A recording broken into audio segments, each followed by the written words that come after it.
Hey, welcome to college football. My name is Jesse. Before you jump into that video, make sure you visit coolladman100x.com to get custom ebooks and other things that's available on the website. Link will be in the description below.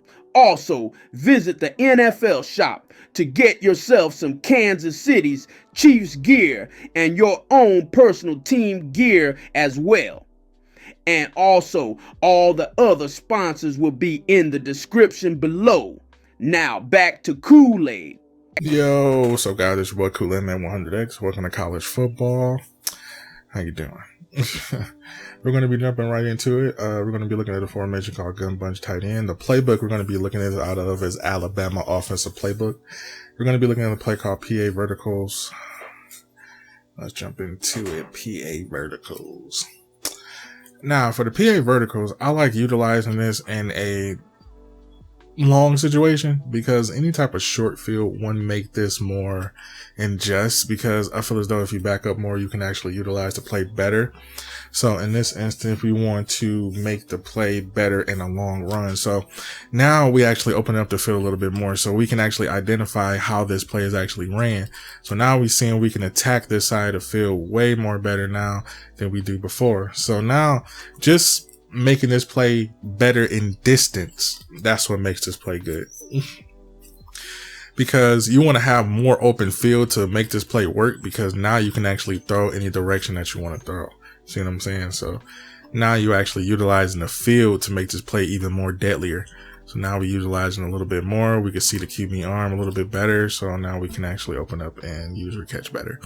Now, don't get me wrong. This play can be stopped easily, but depending on the defender, you want to make sure your deep ball is good and you can be able to go for catches like that, user catches. And rack catching is going to be very plus in this play too as well, because we want to identify where we're going. So we want to do that as well. So, if you want to make this play a little bit more better, I do recommend putting circle in a drag if you want to. So now you have a little bit of a mess concept here. So now you have him going shorter too as well. Now, if you really want to make this play, you can put him in a drag here, cancel the play, cancel the pat. Now you got that left side opened up. That corner has to drop. Sometimes she doesn't drop, because if you do this play again and you put him in a drag here, there's two adjustments there. So now he in the zone. So now he has to open that up. You forcing them to come down. See what I'm saying? Or the pat play, you forcing them to, be honest there. So now this actually giving just three defenders they can actually, guard too as well. So now you got that block. Now you got him that you can hit a little bit lower and deeper. Now, depending on the quarterback you got, that's going to be the problem for this play. Because some quarterbacks can't throw long. Some quarterbacks lead the ball with so much air under it. Some quarterbacks just, can't do that. Me personally, it's just depending on how fast I can get the ball there in the distance. So if he throws it, I can get it there and get a nice catch. But verticals is kind of simultaneously different because you have to run off safeties. See what I'm saying? So if you throw up top, you see how much air is under the ball. You think you got a deep ball, but you don't. So in this instance here, we actually trying to identify throwing it to the right. So now he's double safety. See what I'm saying? So it's depending on how the safety is set. You got a two safety set there. Bam, you hit the pad. They know exactly what you're doing, but you got the one-on-one down the field. So now this comes with, okay, I got a body on him. I can probably catch that, or, try to rack catch it or anything. But me personally, I think this play is more rack catch central, but you want to identify it. So now you split a defense, but you actually throwing off board. It's the quarterback situation. You got to see if you can throw deep. And to identify that, I actually got a video on that too in my playlist on deep throw accuracy too as well, because this comes into play. A lot of people don't know when you have a throw and a run 95 and a deep throw accuracy at 91. So, and a throw under pressure and, break sacks, whatever, cool. So you got a 96 throw power with a 91 deep ball and a 95 throw on the run. Do you have to throw on the run to make this ball accurate for it to implement the throw power? So this is where it comes into play to make the quarterback play better. in a way. So let's say here, right, we're throwing a triangle, bam, here, right. Can he throw a pocket pass like this? You know, is that accurate? Or, right, let's say we're just gonna run a play here because they 3 deep. We're gonna stop that. Let's just run a regular play. Go down. Okay. So now we have to identify how deep he can throw. Like, now let's see if he can throw on the run. So now we just see he can throw accurately on the run. I don't think college actually indicated for throwing better on the run or throwing better out the pocket. So this is where you have to identify your strength of your quarterback. So now we see like, oh, he leaves air under the ball when he throws in the pocket, but he doesn't leave air under the ball when he runs and throws. So see how pinpoint accuracy that is? I will never understand it, or it's just me, but you can definitely check out my video on the playlist. I might pop it up to explain a little bit more in the video if I get a chance. But yeah, he throws better on the run. You see, it's weird.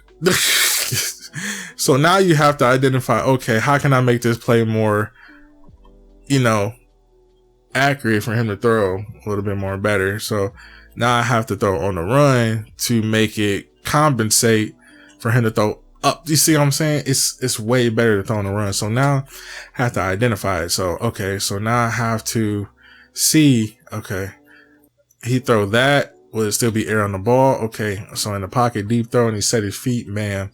So now if I'm throwing here, can I still throw up top off my back foot? Really can. A little bit inaccurate. So this is something you will have to test in the future. For people that throw on the run, throw not on the run, you know, it's a little bit of a lab, but it's worth it in the end because you'll actually have a advantage over your opponent to see if he could throw on the run and see if I can throw on the run, not him. See if, as the quarterback, me using him, I can throw on the run and not throw in the pocket. So you identify your quarterback strength.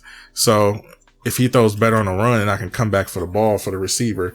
And this is coming down to, you know, if you're using classic, you know, the different controls, because passing classic, you're not going to identify that because you can customize that as well. So it's totally up to you how you identify the quarterback of throwing, but verticals are pretty much in depth of where to throw to. But if you see the run, shoot, take it. I mean, I don't knock people from running with their quarterback. But if you really want to take a chance, I think the adjustments you would do out of here is here and here. This would be a nice adjustment too. I see a lot of people do this adjustment too as well if they're paying attention to the zone and not the tight end. Then this give you an opportunity to open up the left side of the field and right side of the field, and you take away that play action play. So now you just got one-on-one with the linebacker. You can probably, you know, shake them and whatever. Because a lot of times they like to get that one-on-one with the linebacker too as well. So this gives you abrasiveness. So you can definitely do that as well. Now with this here, I don't know what it is because I've been testing this out in a way. You can do flats or corner, but I'm trying to get used to this swing because in these formations, I think swing would be better in this formation. So let me tell you why. So we're just going to throw that away here. Get a better set. So when you're running a drag, and here I've been looking at this a little bit more heavy in these type of formations. Swing, is it better from here because you have an opportunity to do a move than it is the flat here? Because the flat, you're already out and you can't really get adjustment on, you know, the field too as well. So I would prefer, if you want that one-on-one dominance, you would do swing in a way. So now if I can get, now I'm pulling him back to my field. Now I at least have a way to do a move. You see what I'm saying? So swing is better in my instance when you want that one-on-one with that linebacker. So one-on-ones with that linebacker would be crazy because now you actually, you know, you can do moves. You see break tackles a little bit more. That's just my adjustment to verticals as well. So I hope you enjoyed this play. I'm going to catch you guys in the next video.